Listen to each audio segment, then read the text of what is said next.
இவர் வந்து அவங்க மேலே வழக்கு தொடுக்கிறாரு. வழக்கு தொடுக்கும்போது அந்த வங்கி அதிகாரியின் மேலே, லீகல் மேனேஜர் மேலே ஐபிசி செக்ஷன் 193 கீழ் அவர் வந்து ஃபால்ஸ் எவிடன்ஸ், அதாவது பொய்யான ஒரு தகவலை சொல்லியிருக்காரு, பொய்யான ஒரு டாக்குமெண்ட்டை ஃபேப்ரிகேட் பண்ணி கோர்ட்டு கொடுத்துருக்காரு அப்படின்னு ஐபிசி செக்ஷன் 209 ஃபால்ஸ் கிளைம், இந்த மாதிரி அதிகமாக நீங்கள் பணம் கொடுக்கணும் அப்படி பண்ணதுனால அந்த லீகல் மேனேஜருக்கு சுமார் 3 மாத தண்டனை, சிறை தண்டனை, ஒரு சாதாரண சிறை தண்டனை தான், சிறை தண்டனை மற்றும் 1.5 லட்ச ரூபா அவருக்கு ஃபைன் போட்டிருக்காங்க.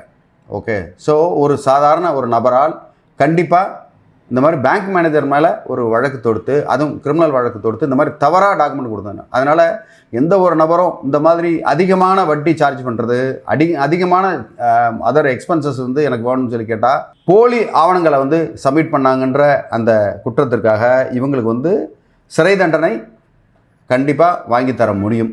அதனால் நீங்கள் வந்து இது வந்து 1.5 கோடி ரூபாய் சமாச்சாரத்துக்கு மட்டும் கிடையாது, 1.5 லட்ச ரூபா சமாச்சாரத்துக்கும் இதே தண்டனை தான், இதே மாதிரி ஃபைன் தான். அதனால் அதை பற்றி எந்த இடத்துலையும் நம்ம கவலைப்பட வேண்டாம். கண்டிப்பாக இதில் நீதி கிடைக்கிறதுக்கு அதிகமான வாய்ப்பு உண்டு.